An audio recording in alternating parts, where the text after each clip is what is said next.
Avril 1945. Berlin brûlait. L'armée rouge avançait depuis l'Est avec 2 millions d'hommes et les alliés occidentaux refermaient l'encerclement depuis le Rhin. Au centre de cette tempête, à plusieurs mètres sous terre, dans le Führerbunker, Adolf Hitler continuait de signer des ordres. Ce n'étaient pas les décrets d'un dirigeant qui tentait de sauver sa nation. C'étaient les commandements d'un homme qui, conscient de la défaite, choisissait de conduire l'Allemagne à la destruction plutôt que d'accepter la reddition. Entre janvier et avril 1945, Hitler émit une série de directives, de décrets et d'ordres secrets qui définiraient la manière dont le Troisième Reich mourrait. Ces ordres sont l'objet de ce récit.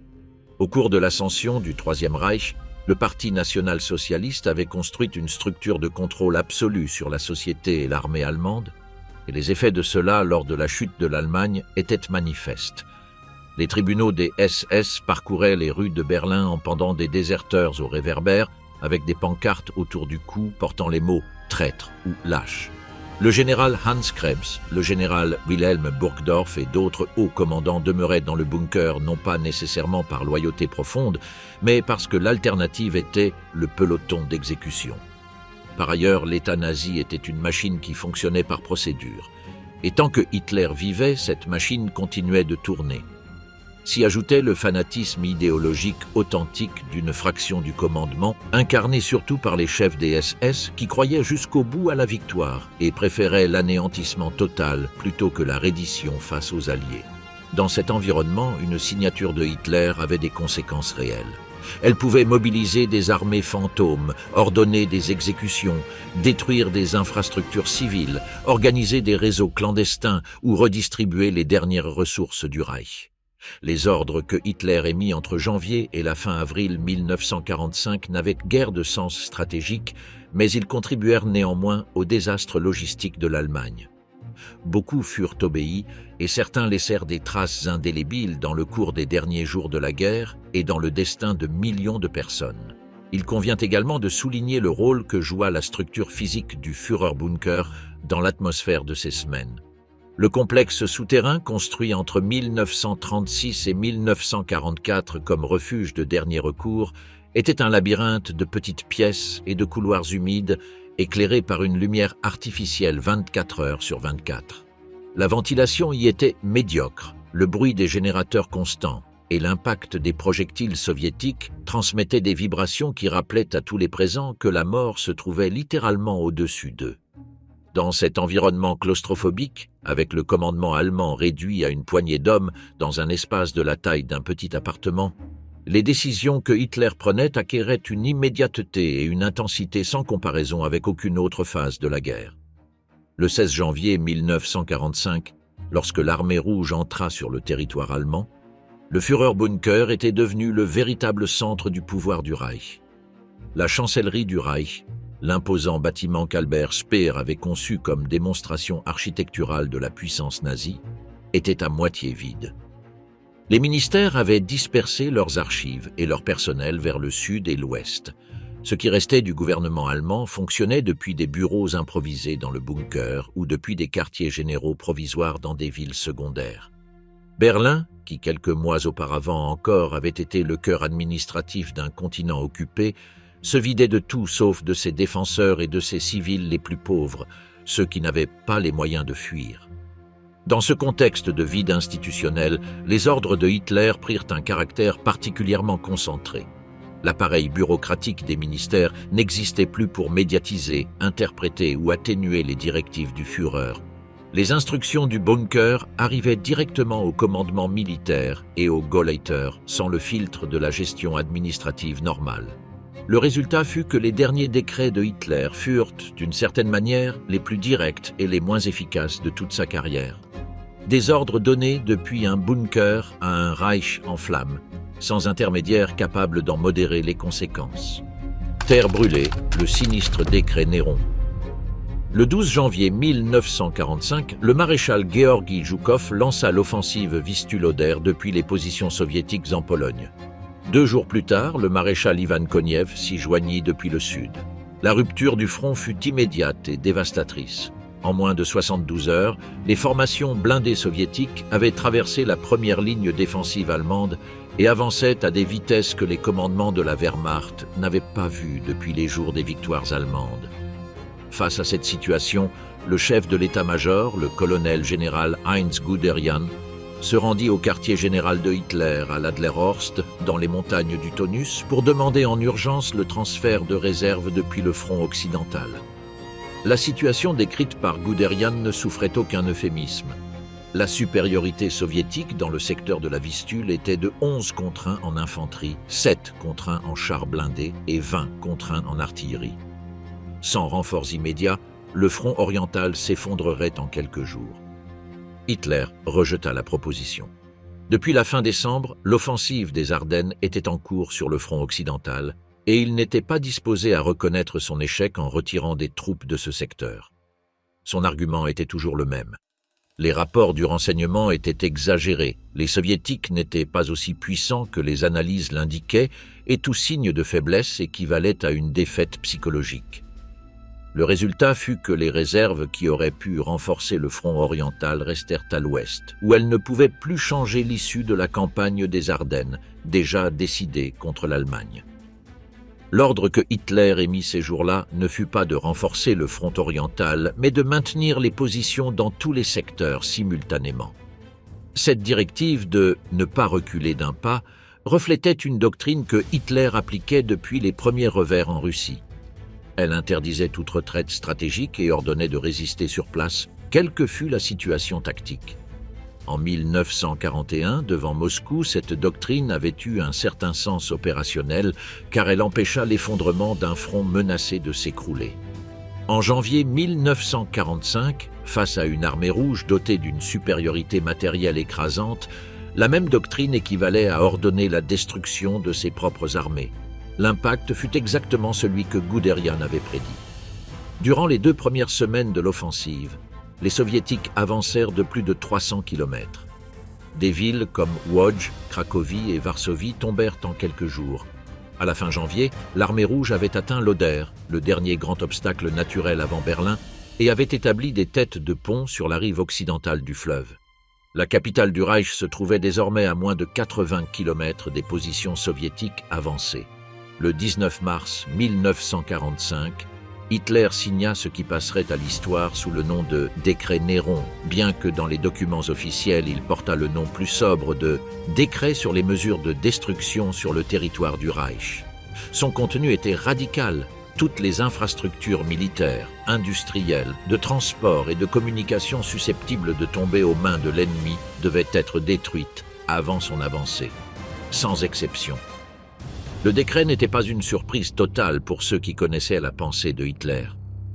Dès la fin de 1944, il avait déjà formulé en privé la même idée avec une logique froide et nihiliste. Si l'Allemagne perdait la guerre, elle ne méritait pas de survivre. La nation qui n'avait pas été capable de vaincre n'avait aucun droit à l'avenir. Dans cette conception, détruire les usines, les ponts, les réseaux ferroviaires, les centrales électriques et les entrepôts de nourriture n'était pas un crime contre le peuple allemand, mais la conséquence logique de son échec historique. Hitler exprima cette idée sous différentes formes à plusieurs reprises devant son ministre de l'Armement, Albert Speer. Si la guerre était perdue, la nation devait également périr. Le décret Néron parvint entre les mains d'Albert Speer, qui tentait depuis des mois d'atténuer en secret l'impact des directives destructrices de Hitler. Speer était un homme intelligent et pragmatique qui comprenait que la destruction systématique de l'infrastructure allemande ne nuirait pas aux Alliés, déjà à l'intérieur du Reich, mais condamnerait à la faim, à la maladie et à la misère les Allemands qui survivraient à la guerre. Depuis la fin de 1944, Speer avait entrepris une campagne silencieuse pour saboter l'application de ces directives, se rendant personnellement dans les régions menacées et convainquant les responsables locaux de ne pas exécuter les ordres de démolition. Lorsque le décret du 19 mars fut promulgué, Speer redoubla d'efforts. Dans la région de la Ruhr, qui à ces dates était encerclée par les forces du général Eisenhower et du maréchal Montgomery, le maréchal Walter Model reçut l'ordre de détruire tout ce qui pouvait être utile à l'ennemi, les mines de charbon, les usines sidérurgiques, les ponts sur le Rhin, les réseaux de communication. Model était un officier connu pour sa dureté et pour sa loyauté envers le Führer. mais il était aussi allemand et comprenait les conséquences de ce qui lui était demandé. Selon le général Friedrich von Mellenthin, qui servit sous ses ordres, Model appliqua une interprétation restrictive du décret, limitant les démolitions à des objectifs de valeur strictement militaires et préservant autant que possible l'infrastructure civile. Lorsque la poche de la Ruhr fut définitivement encerclée en avril, Model savait déjà que le décret ne pourrait être exécuté dans son intégralité, et il ne tenta pas de le faire. Son dernier acte fut de se retirer dans une forêt le 21 avril et de se suicider, convaincu qu'il ne pouvait ni se rendre ni continuer à combattre. Dans d'autres secteurs, l'histoire fut différente. Les SS et les fonctionnaires du parti appliquèrent l'ordre avec plus de rigueur. Des ponts sur le Rhin furent dynamités, des centrales électriques détruites, des archives brûlées. Dans certains cas, l'exécution fut complètement inégale. Un pont sautait en morceaux, tandis que l'usine voisine restait intacte parce que l'officier chargé avait décidé, de sa propre initiative, d'ignorer la directive. Le résultat fut une destruction partielle et chaotique qui ne servit pas à ralentir l'avance alliée, mais laissa de profondes cicatrices dans l'économie du pays d'après-guerre. Le décret Néron représente l'expression explicite d'une décision que les historiens appellent le nihilisme final. La volonté d'entraîner dans l'abîme tout ce qui ne pouvait plus être contrôlé. Ce n'était pas de la folie au sens clinique du terme, mais une cohérence macabre avec la vision du monde que Hitler avait défendue depuis le début. Pour lui, l'histoire était une lutte raciale pour la survie, et celui qui perdait ce combat n'avait aucun droit de continuer à exister. La forteresse, l'ordre de la résistance fanatique. Alors que le décret Néron scellait le sort des infrastructures du Reich, d'autres ordres d'Hitler visaient à prolonger la résistance militaire au-delà de toute limite rationnelle. La directive la plus significative fut celle qui déclara Berlin forteresse, devant être défendue jusqu'au dernier homme et à la dernière balle. La désignation de villes et de positions comme forteresse était une pratique récurrente d'Hitler depuis les défaites sur le front de l'Est. En 1944, il avait déclaré forteresse des villes comme Breslau, Königsberg et Poznan, ordonnant à leur garnison de résister indéfiniment avec la promesse, invariablement non tenue, qu'elle serait relevée par des contre-attaques allemandes. Le résultat, dans tous ces cas, fut le même. Les garnisons résistèrent pendant des semaines ou des mois dans des conditions désespérées, causant d'énormes pertes parmi leurs propres hommes, et capitulèrent finalement ou furent détruites. La population civile prise au piège dans ces villes paya le prix le plus élevé. Berlin ne fit pas exception. Le 16 avril 1945, lorsque l'armée rouge lança l'offensive sur l'Oder avec plus d'1 million d'hommes et 4000 chars d'assaut, Hitler convoqua ses généraux au Führerbunker pour leur transmettre ses derniers ordres opérationnels. La capitale du Reich devait résister. Il n'y aurait pas de retraite, pas de négociation, pas de reddition. Le général Helmut Weidling, désigné commandant de la défense de Berlin dans des circonstances qu'il qualifia lui-même amèrement d'équivalentes à un peloton d'exécution, reçut pour mission de défendre la ville avec les moyens restants. Unité épuisée, réduite à une fraction de leur force nominale, mal armée, mal nourrie et composée en proportion croissante d'enfants du Volkssturm et d'adolescents des jeunesses hitlériennes. L'ordre d'Hitler n'exigeait pas seulement la résistance. Il établissait également le cadre judiciaire et policier pour la garantir. Les patrouilles des SS avaient l'autorité pour arrêter, juger et exécuter sommairement tout soldat quittant sa position sans autorisation. Dans les derniers jours de Berlin, les lampadaires et les balcons du centre-ville furent remplis de pendus. Soldats ayant tenté de fuir, civils ayant montré un drapeau blanc, officiers ayant tenté de négocier seuls avec l'ennemi. Les tribunaux volants des SS ne demandèrent pas de preuves. La sentence était immédiate. L'ordre de transformer Berlin en forteresse fut, en termes militaires, un suicide collectif ordonné. Le général Weidling le savait dès le départ.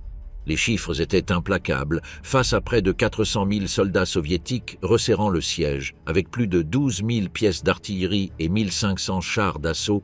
La garnison allemande disposait d'environ 80 000 défenseurs, beaucoup sans expérience de combat, avec des munitions pour à peine quelques jours et sans possibilité de recevoir renfort ni approvisionnement.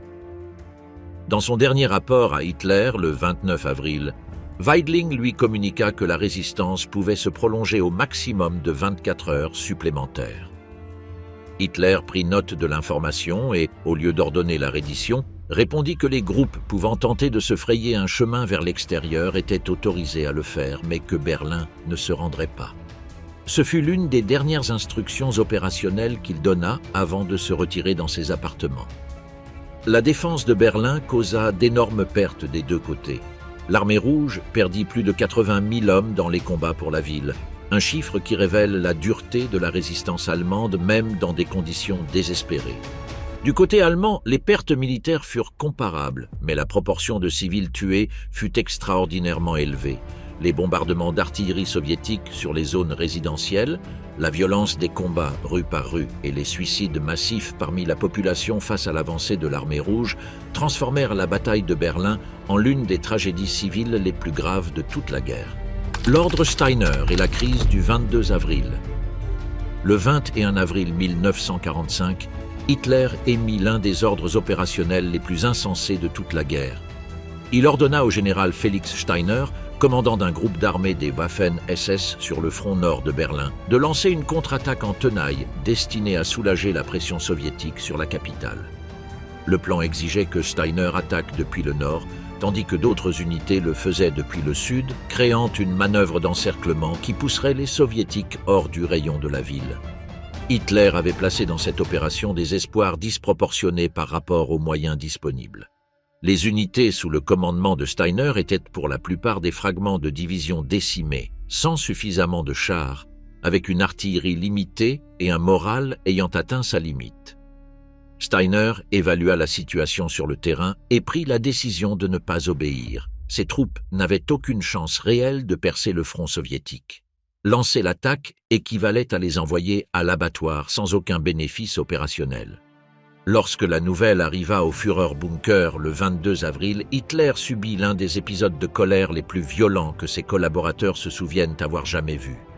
La conférence de situation de ce jour-là devint le théâtre d'un effondrement psychologique que tous les présents décrivirent de la même manière. Hitler frappa la table de ses poings, accusa ses généraux de l'avoir trahi systématiquement pendant toute la guerre, affirma qu'il aurait dû tous les fusiller comme Staline l'avait fait avec les siens, et déclara pour la première fois à haute voix devant ses collaborateurs que la guerre était perdue. Ce fut un moment de rupture avec la fiction, ayant soutenu le fonctionnement du bunker pendant des semaines. Après l'explosion, Hitler se calma partiellement et annonça qu'il resterait à Berlin jusqu'à la fin. Il n'échapperait pas vers le sud et ne se rendrait pas. Il mourrait dans la ville. Cette déclaration eut des effets immédiats sur ceux qui l'entouraient. Certains, comme Albert Speer, Göring et Himmler, commencèrent à planifier leur propre sortie. D'autres, comme Goebbels et Bormann, décidèrent de rester avec le Führer. La directive de ne pas se retirer, qu'Hitler avait appliquée pendant des années à ses armées, se transformait désormais en disposition personnelle. L'ordre à Steiner ne fut jamais formellement révoqué, mais sa désobéissance n'eut aucune conséquence pratique pour le général, simplement parce que le chaos du front empêcha toute mesure disciplinaire d'être exécutée. Steiner se rendit aux Alliés occidentaux en mai 1945 et fut jugé pour crimes de guerre commis par des unités sous son commandement, bien qu'il ait finalement été acquitté. L'ordre qu'Hitler lui donna et que Steiner ignora resta comme l'un des exemples les plus clairs de l'écart existant entre les instructions émanant du bunker et la réalité du champ de bataille. Trahison et exécution, les ordres d'aimants de purge interne. L'un des aspects les plus révélateurs du comportement d'Hitler dans ces dernières semaines fut la manière dont il traita ses propres commandants. À mesure que les nouvelles du front devenaient insupportables, Hitler réagit par une vague d'accusations de trahison, de destitutions fulgurantes et d'ordres d'arrestation et d'exécution touchant plusieurs des officiers les plus vétérans de la Wehrmacht. Hermann Fegelein, général des Waffen-SS et beau-frère d'Eva Braun, fut arrêté le 27 avril lorsqu'il fut découvert qu'il avait quitté le bunker sans autorisation, dans l'intention de fuir Berlin. Fegelein fut retrouvé dans l'appartement de sa maîtresse avec de faux papiers d'identité et une somme considérable de devises étrangères. Il fut conduit devant un tribunal sommaire, jugé pour désertion et trahison, et fusillé dans les premières heures du 29 avril dans le jardin de la Chancellerie. Le cas de Fegelein n'était pas un incident isolé. Hitler avait signé au cours des derniers mois des dizaines d'ordres d'arrestation contre des officiers de tout grade, accusés d'avoir cédé des positions sans autorisation, retiré des troupes sans ordre exprès ou montré ce qu'il qualifiait de « esprit défaitiste ». Beaucoup de ces ordres ne purent jamais être exécutés, les communications entre le bunker et les unités sur le terrain s'étant détériorées jusqu'à devenir quasi inexistantes. Mais certains furent appliqués, et les archives des procès sommaires tenus dans les derniers jours de Berlin montrent un rythme de condamnation à mort qui ne diminua pas malgré la proximité de la défaite. La chute de Göring fut le plus spectaculaire des changements. Le 23 avril, Hermann Göring, maréchal du Reich et pendant des années le second homme du régime, envoya depuis Berchtesgaden un télégramme à Hitler dans lequel il interprétait un décret de 1941 comme une autorisation à prendre le commandement du Reich si Hitler était incapable de l'exercer. Le texte du télégramme était soigneux et formellement respectueux, mais l'implication était claire. Göring demandait la permission de prendre le contrôle de l'État et de chercher une issue négociée à la guerre. Hitler répondit par un ordre d'arrestation fulgurant.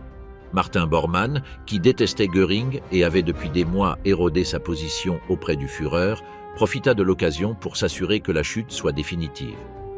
Göring fut arrêté par les SS dans sa résidence de Berchtesgaden, accusé de haute trahison et formellement démis de toutes ses fonctions. L'ordre de son exécution fut rédigé mais ne fut jamais exécuté. Le 28 avril arriva une nouvelle surpassant même la trahison de Göring. Himmler avait contacté le comte Folke Bernadotte pour sonder la possibilité d'une reddition allemande sur le front occidental. Pour Hitler, qui décrivait depuis des années Himmler comme son collaborateur le plus loyal, la défection du Reichsführer fut le coup de grâce.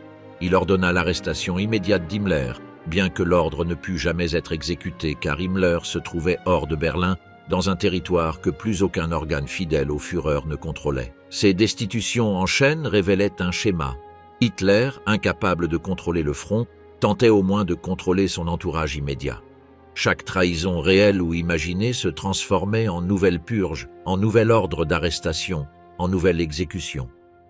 Le régime se dévorait lui-même dans ses dernières heures avec la même férocité qu'il avait dévoré ses ennemis pendant des années.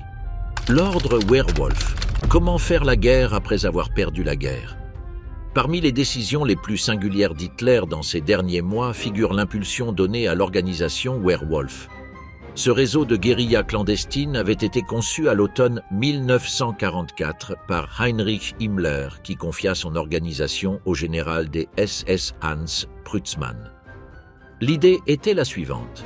Si l'Allemagne était occupée par les forces alliées, un réseau d'agents formés au sabotage, à l'espionnage et à l'assassinat maintiendrait la résistance nazie depuis la clandestinité. Himmler avait donné des instructions précises à Prutzmann. Recruter parmi les SS, les jeunesses hitlériennes et les membres les plus fanatiques du parti des hommes et femmes prêts à continuer le combat après la défaite militaire. Selon la déclaration ultérieure d'un des collaborateurs de Himmler, Jürgen Stroop, le plan prévoyait la formation de cellules clandestines capables de lancer des attaques à l'explosif, d'empoisonner les réserves d'eau et de nourriture et d'éliminer physiquement tout Allemand coopérant avec les autorités d'occupation. À la fin de la guerre, environ 5000 hommes avaient reçu une formation Werwolf. Hitler soutint activement ce projet. En mars 1945, le programme Werwolf reçut un coup de pouce propagandiste lorsque Goebbels autorisa l'émission de Radio Werwolf, une station qui commença ses transmissions le 1er avril 1945 avec des appels explicites à la résistance armée et des messages de menaces directes contre tout Allemand coopérant avec l'ennemi ou montrant une disposition à capituler. Les émissions visaient à terroriser autant les civils allemands envisageant la reddition que les fonctionnaires locaux négociant avec les Alliés pour éviter des combats inutiles. Le seul acte de terrorisme significatif attribué à l'organisation avant la fin de la guerre fut l'assassinat de Franz Oppenhoff le 25 mars 1945. Oppenhoff était un avocat allemand que les autorités alliées avaient nommé maire d'Aix-la-Chapelle, première ville allemande d'importance capturée par les Occidentaux. Sa collaboration avec les occupants fit de lui une cible prioritaire pour les Werwolf.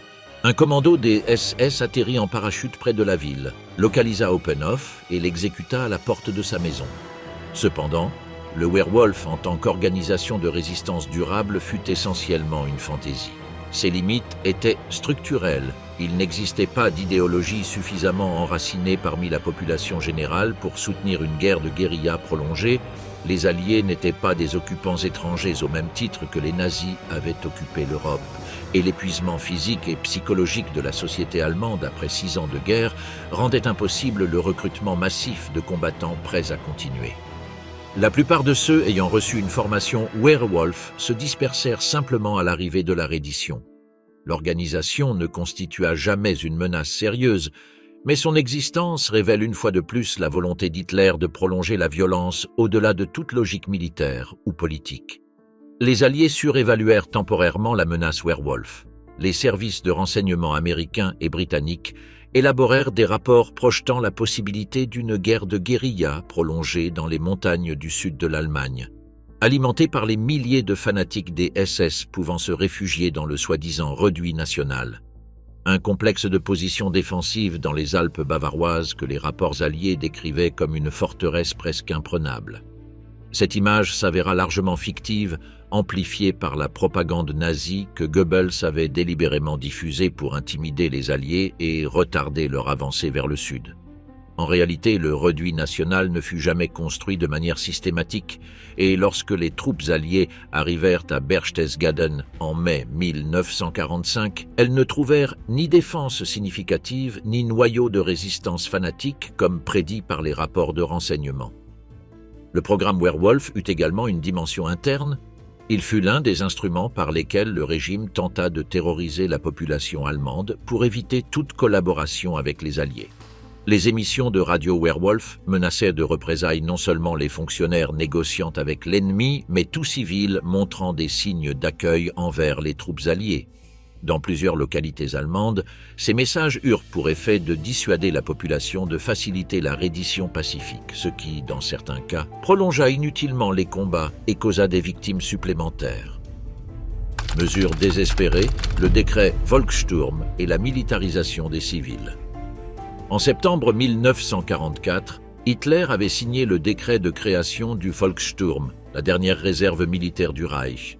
Cette milice de défense territoriale recrutait tous les hommes allemands âgés de 16 à 60 ans qui n'étaient pas déjà intégrés aux forces armées régulières, mais pouvaient porter les armes.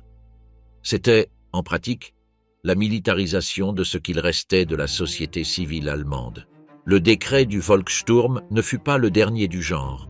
À mesure que le front approchait des villes du Reich, Hitler signa successivement des ordres élargissant les critères de mobilisation et durcissant les conditions de service. Dans les premiers mois de 1945, les directives envoyées aux Gauleiter, les chefs provinciaux du parti, ordonnaient l'incorporation immédiate au Volkssturm de catégories jusque-là exemptées. Travailleurs de secteurs industriels déclarés essentiels, personnel des services municipaux, employés des chemins de fer. La rapidité avec laquelle ces ordres étaient émis révélait davantage le désespoir du régime que toute autre chose. Les bataillons du Volkssturm formés dans les derniers mois étaient, pour la plupart, des unités mal équipées, sans entraînement adéquat et avec un moral oscillant entre résignation et terreur.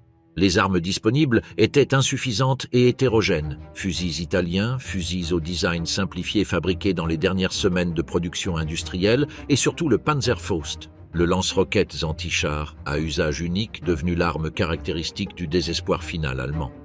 Dans certains cas, les bataillons furent envoyés au front sans uniforme et avec des munitions insuffisantes pour une journée de combat.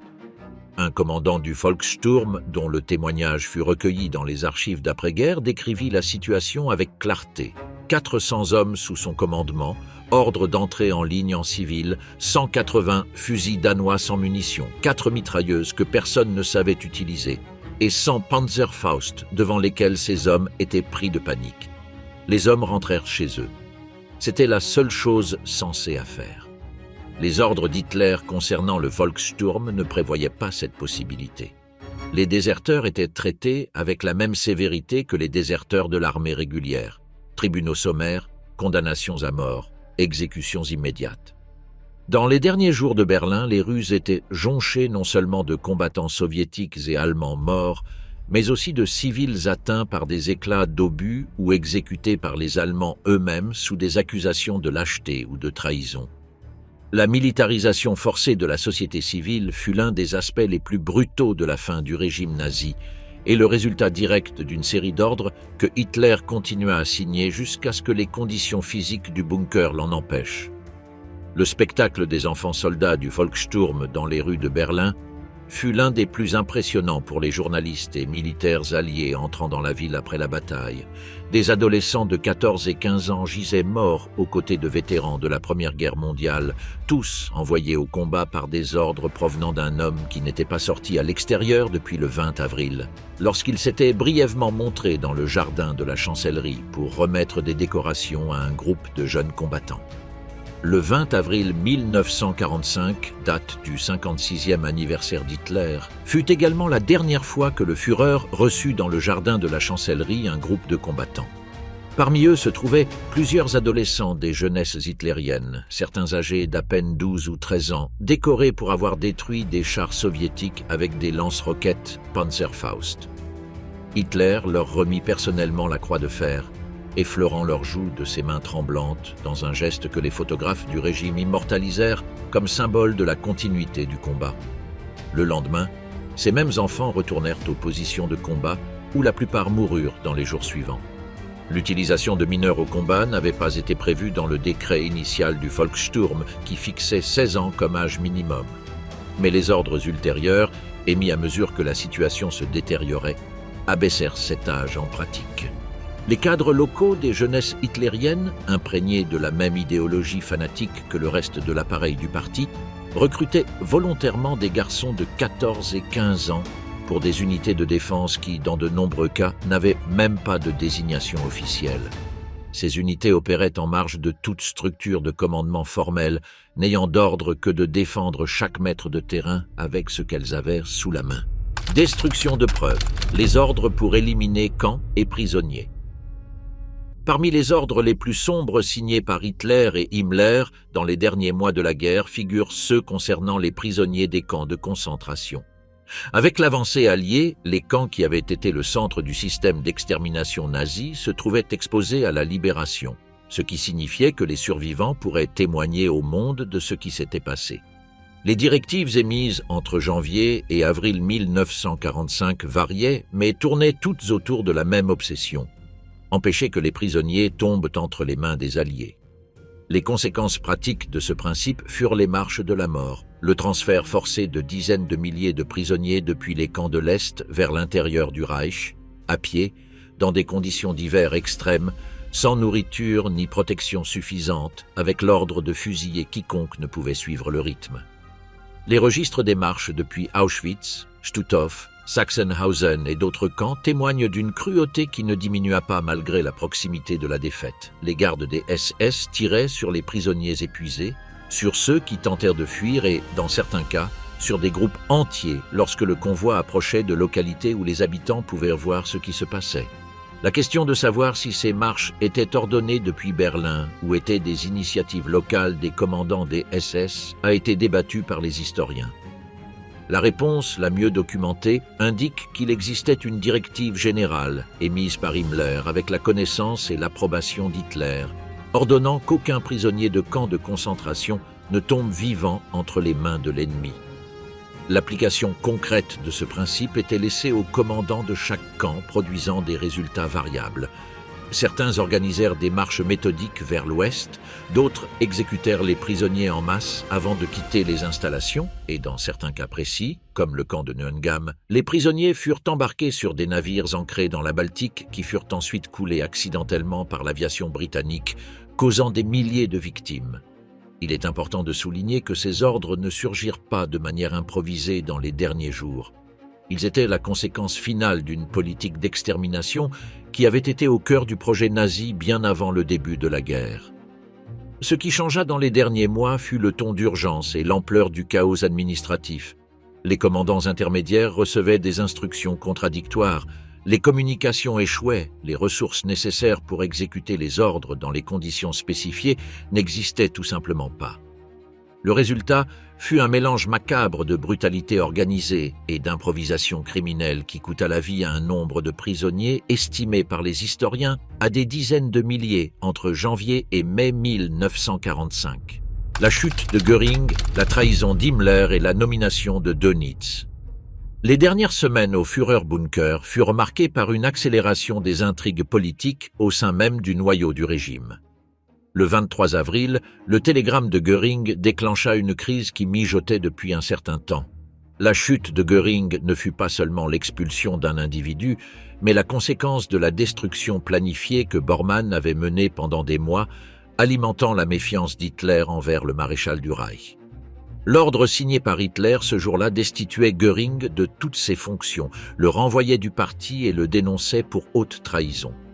Göring restait sous arrestation des SS en attendant que les circonstances permettent son procès formel. 5 jours plus tard, le 28 avril, arriva la nouvelle qu'Himmler avait contacté le comte Folke Bernadotte, diplomate suédois, pour sonder la possibilité d'une reddition allemande sur le front occidental. Pour Hitler, qui décrivait depuis des années Himmler comme son collaborateur le plus loyal, la trahison du Reichsführer fut le coup le plus dévastateur de tous. La réponse d'Hitler fut immédiate. Il ordonna l'arrestation d'Himmler, nomma le général Robert Ritter von Greim, nouveau commandant de la Luftwaffe, et ordonna à Greim de s'envoler hors de Berlin pour localiser et arrêter Himmler. Von Greim et la pilote Anna Reitsch décollèrent de l'avenue est-ouest de Berlin dans un petit avion sous le feu de l'artillerie soviétique, frôlant la porte de Brandebourg au milieu des explosions, dans l'un des derniers vols réalisés depuis la capitale assiégée.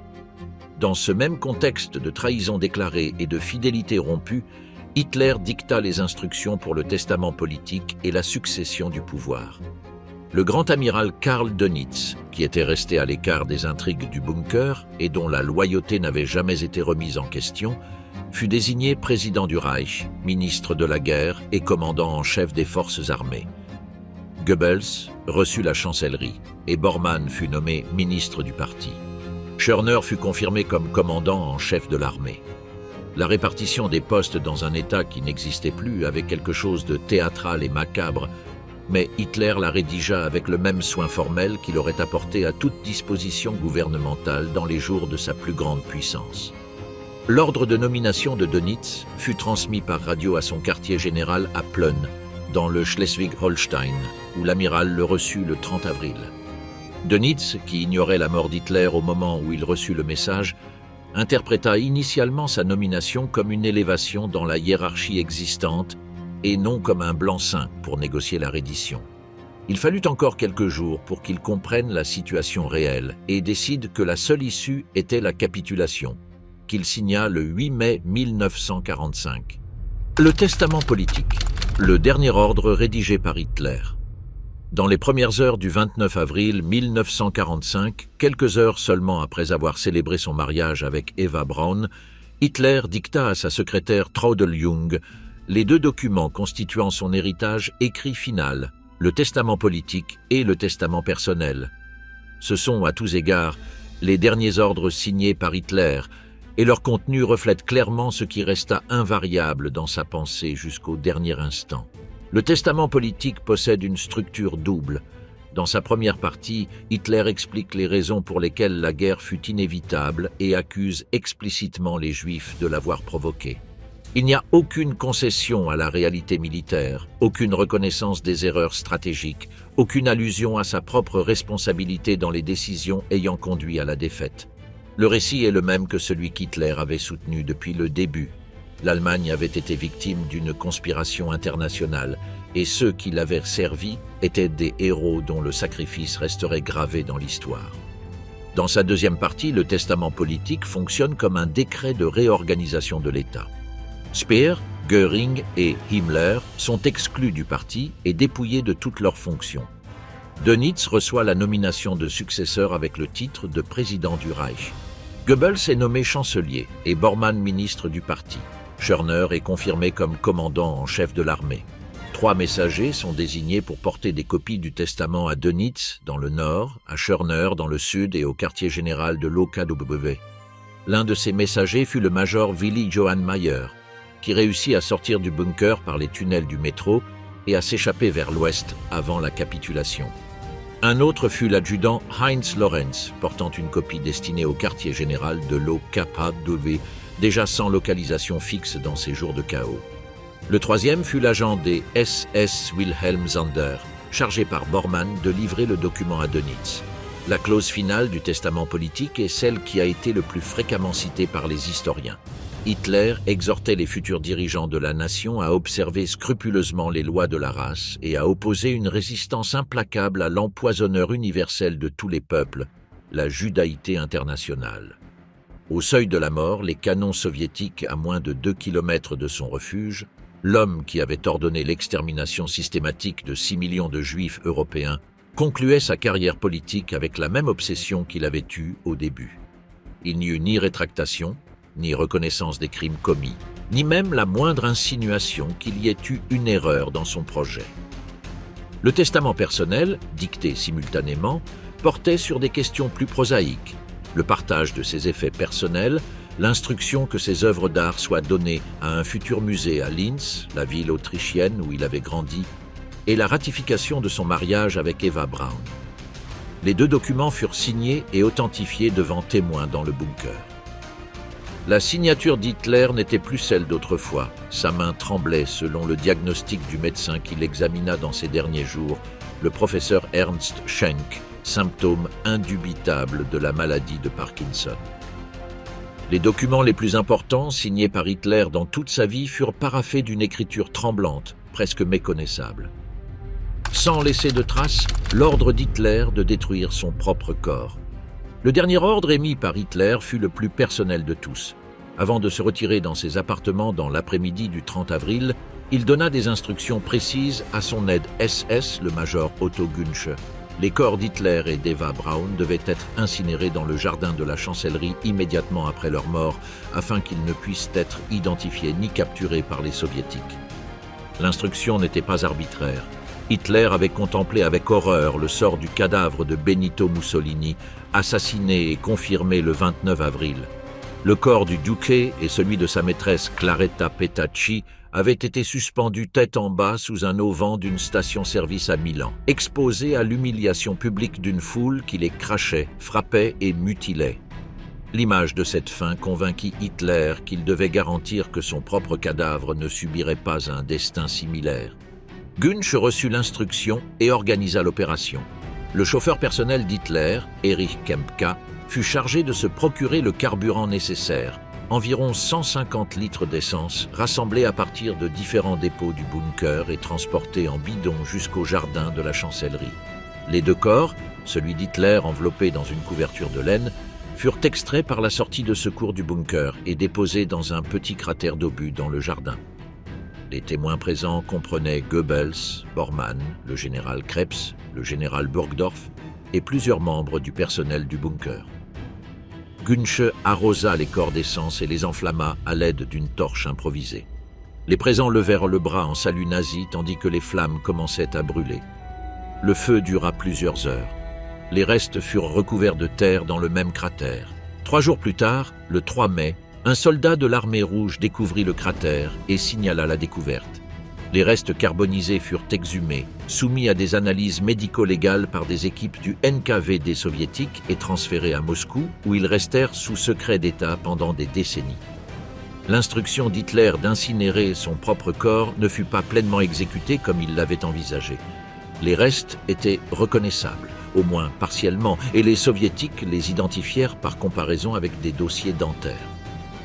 La tentative d'Hitler d'effacer sa trace physique échoua, comme presque tous ses ordres des derniers mois. Mais l'instruction en elle-même est révélatrice. Jusqu'au dernier acte, Hitler tenta de contrôler la narration, de priver ses ennemis du symbole de sa défaite, de préserver le mythe même en l'absence du corps. L'impact des ordres d'Hitler. L'analyse des ordres secrets d'Hitler dans ces derniers jours ne peut être complète sans examiner un phénomène aussi significatif que les ordres eux-mêmes, le degré auquel ils furent obéis. L'image d'un État totalement soumis à la volonté du Führer, cultivée par la propagande nazie pendant des années, se fissura considérablement dans les derniers mois de la guerre. La désobéissance avait des degrés. À une extrémité se trouvaient les actes de résistance individuelle et silencieuse, l'officier qui ignore l'ordre de faire sauter un pont, le commandant de camp qui décide de ne pas fusiller les derniers prisonniers, le Gauleiter qui ouvre des négociations avec les Alliés au lieu de défendre la ville jusqu'au dernier homme. Ces actes de désobéissance n'étaient pas nécessairement motivés par un refus moral du régime, mais par le pragmatisme de celui qui comprend que la guerre est terminée et que toute résistance supplémentaire ne produira que davantage de morts sans aucun résultat stratégique. À l'autre extrémité se trouvait l'obéissance fanatique d'une minorité qui continua à exécuter les ordres d'Hitler avec toute la brutalité disponible jusqu'au dernier jour. Les SS continuèrent à exécuter des déserteurs à Berlin, tandis que l'artillerie soviétique démolissait les bâtiments autour d'eux. Les chefs de camps de concentration continuèrent à organiser des évacuations forcées tandis que leurs garnisons commençaient à se dissoudre. Les propagandistes de Goebbels continuèrent à publier des bulletins de victoire jusqu'à quelques heures avant la capitulation.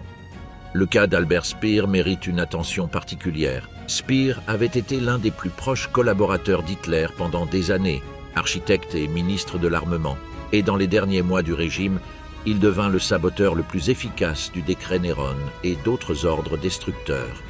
Ses motivations étaient un mélange complexe de calculs politiques, d'affection personnelle pour Hitler et de conviction sincère que détruire l'infrastructure allemande était un crime contre le peuple. Speer parcourut les régions menacées, parla avec les commandants militaires, les responsables locaux du parti, les chefs industriels, les convainquant un par un d'ignorer les ordres de démolition. Sa campagne sauva une grande partie de l'infrastructure de Rhénanie, de la Ruhr et d'autres régions de l'Ouest allemand et contribua de manière décisive à ce que la reconstruction d'après-guerre puisse commencer dans des conditions moins catastrophiques que celles qu'Hitler avait prévues. Les conséquences des ordres qui furent effectivement exécutés furent dévastatrices. La politique de résistance fanatique prolongea inutilement la guerre dans plusieurs secteurs, ajoutant des dizaines de milliers de morts militaires et civils à un bilan déjà catastrophique. Les marches de la mort des camps de concentration causèrent la mort de dizaines de milliers de personnes rien qu'entre janvier et mai 1945. Le décret Néron, bien qu'appliqué partiellement, provoqua la destruction d'infrastructures dont la reconstruction prit des années. Les exécutions sommaires de prétendus déserteurs et traîtres éliminèrent des milliers de personnes qui avaient tiré la conclusion parfaitement rationnelle que la guerre était perdue. L'ordre sur le renseignement numéro 1, signé par Hitler le 13 janvier 1940, stipulant qu'aucun officier ne devait savoir plus que strictement nécessaire pour accomplir sa mission, eut des conséquences qui s'étendirent jusqu'au dernier jour du conflit. Selon le témoignage du général von Mellenthin, le Feldmaréchal Model lui-même ignorait si des négociations politiques avaient lieu sur un autre front lorsqu'il prit ses propres décisions dans le sac du Ruhr, précisément parce que cette directive de compartimentation avait créé un système où l'information remontait mais ne circulait jamais horizontalement ni vers le bas. Ce dispositif, imposé par Hitler pour garantir son contrôle absolu sur l'information stratégique, paralysa finalement la capacité de ses propres commandants à prendre des décisions éclairées dans les moments les plus critiques. Le bunker comme théâtre de commandement et les conférences. L'image que les témoignages des survivants transmettent du Führerbunker dans ces dernières semaines n'est pas celle d'un centre de commandement opérationnel, mais celle d'une scène où se jouait le rituel du commandement sans que ce rituel ait encore un lien réel avec ce qui se passait à l'extérieur. Les conférences quotidiennes de situation, qu'Hitler tenait avec ses généraux autour d'une grande carte étalée sur la table centrale, se poursuivirent jusqu'au dernier jour avec une régularité presque obsessionnelle. Elles étaient convoquées à des heures inhabituelles, souvent à minuit ou à l'aube, et pouvaient durer plusieurs heures. Lors de ces conférences, Hitler recevait les rapports de situation de ses généraux et donnait des ordres pour le lendemain. Le problème était que les rapports ne reflétaient plus la réalité du champ de bataille. Les communications avec les unités en première ligne étaient si déficientes que les informations arrivaient avec des heures ou des jours de retard. Les positions marquées sur la carte correspondaient souvent à des unités détruites ou capitulées, et les généraux présents dans le bunker ne savaient fréquemment pas plus que ce qu'ils pouvaient déduire en écoutant l'artillerie soviétique à travers les murs de béton. Dans ce contexte d'informations déformées, Hitler continuait à dicter des ordres d'attaque et de contre-attaque avec des noms d'unités existant uniquement sur le papier. Le général Weidling décrivit dans ses mémoires comment, dans les derniers jours, Hitler lui demandait l'avancée de divisions dont les quartiers généraux ne répondaient plus depuis plusieurs jours.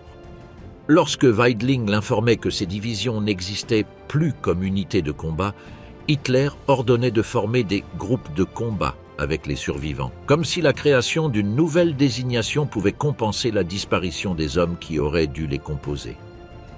L'amiral Haussmann, qui assista régulièrement aux conférences dans les derniers mois, laissa un portrait physique d'Hitler lors de ces sessions pertinent pour comprendre le contexte dans lequel les ordres étaient donnés. Le Führer s'asseyait le dos voûté, la main gauche tremblante sur la table, les yeux fixés sur la carte avec une expression que ses collaborateurs ne savaient plus interpréter entre concentration ou absence. Lorsqu'il parlait, il le faisait parfois avec une clarté et une précision surprenantes, et parfois ses phrases se perdaient dans des références à l'histoire allemande, à Frédéric le Grand ou à des batailles passées sans aucun rapport avec la situation présente. Les généraux écoutaient, prenaient des notes et quittaient le bunker sans savoir comment exécuter des instructions souvent dépourvues de toute base matérielle. Cette mécanique grotesque du commandement dans les dernières semaines ne peut être dissociée de l'analyse des ordres émis. Les directives venant du bunker vers les quartiers généraux du front étaient le produit d'une chaîne de distorsion. Information incomplète parvenant au bunker, analyse de cette information par un homme dont la capacité de jugement était altérée par la maladie, l'épuisement et le refus d'accepter la réalité. Puis traduction de cette analyse en ordre que les officiers d'état-major tentaient de rendre cohérents avant de les transmettre. Le résultat fut une série de directives combinant éléments réels et éléments fantaisistes, rendant leur exécution presque impossible.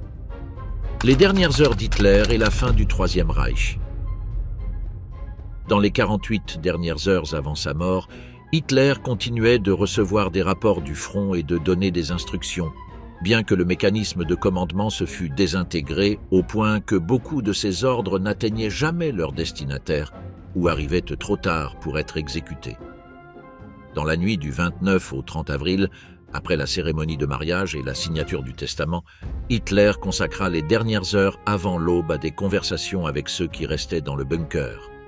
Il dicta plusieurs messages à transmettre à Dönitz, à Schörner et au OKW, réitérant l'ordre de défendre Berlin jusqu'au bout et exigeant que les troupes pouvant s'approcher de la capitale fassent tout leur possible pour percer l'encerclement.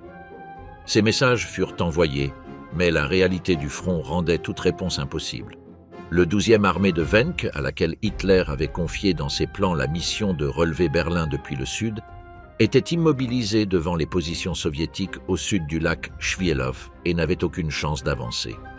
La 9e armée, qui tentait de se frayer un chemin depuis le sud-est de Berlin, était complètement encerclée. La dernière conférence de situation dans le bunker eut lieu le 30 avril au matin.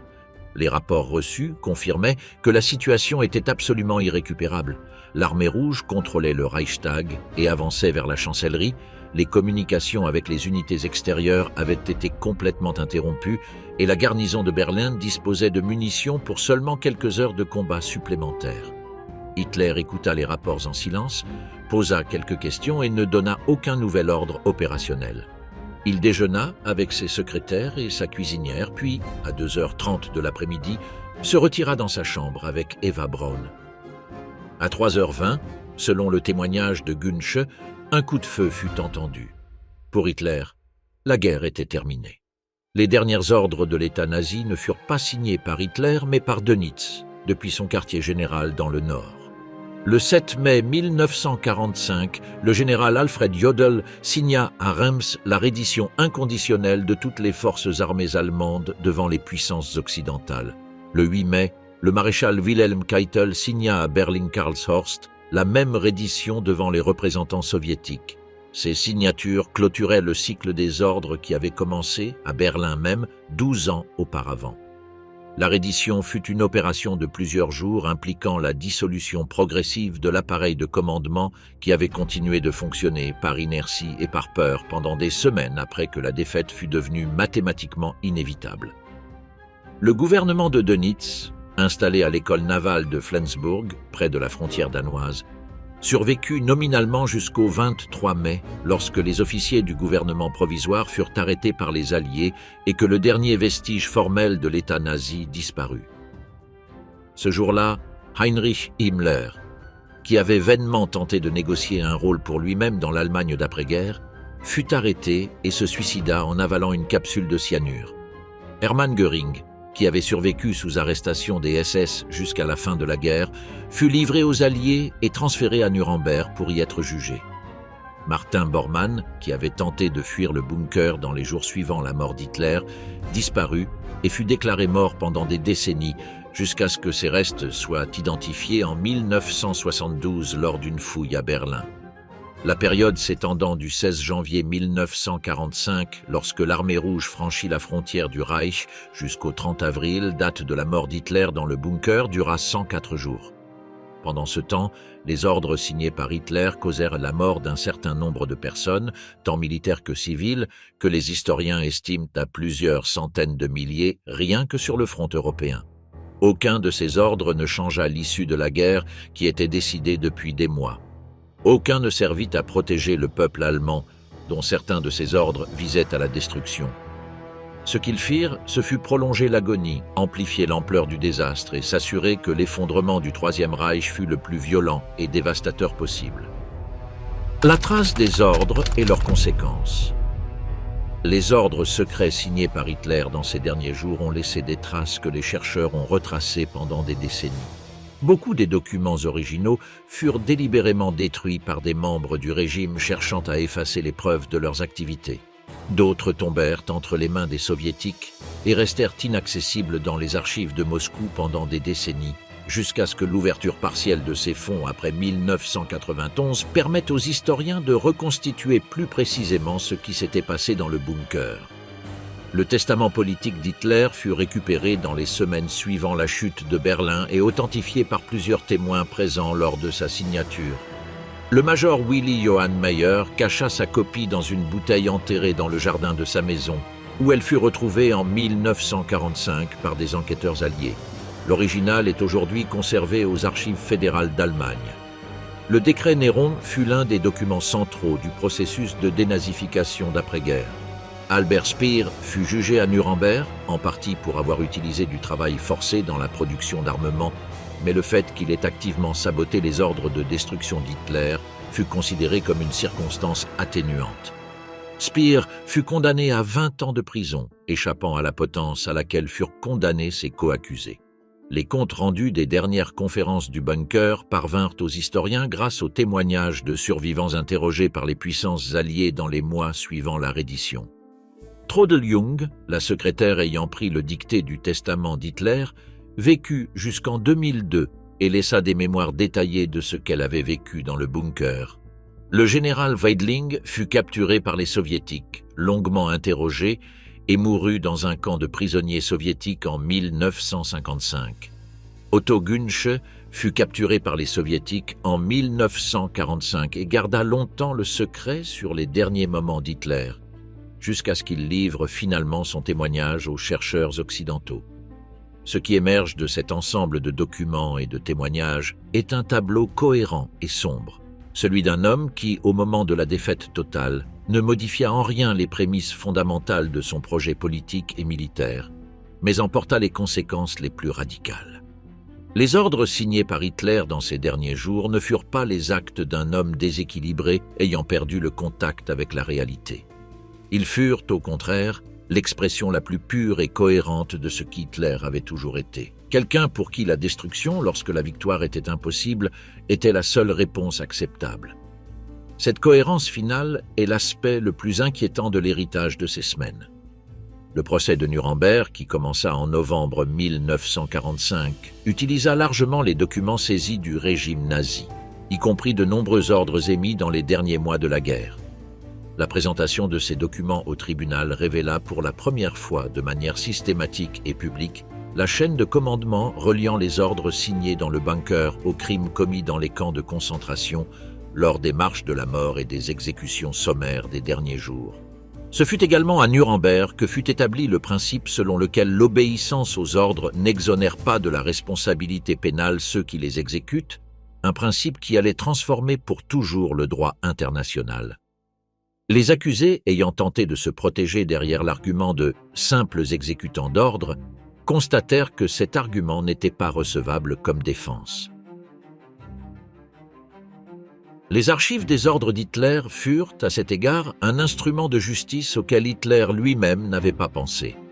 Son obsession pour la documentation bureaucratique, pour laisser une trace écrite de chaque décision et directive, créa un sillage documentaire que les vainqueurs purent utiliser pour reconstituer avec précision quasi chirurgicale la prise de chaque décision et identifier les responsables de chaque acte. La signature tremblante du Führer au bas du testament politique fut également la signature de sa condamnation devant l'histoire. L'histoire de ces ordres est aussi celle des hommes qui les reçurent et décidèrent de ce qu'il fallait en faire.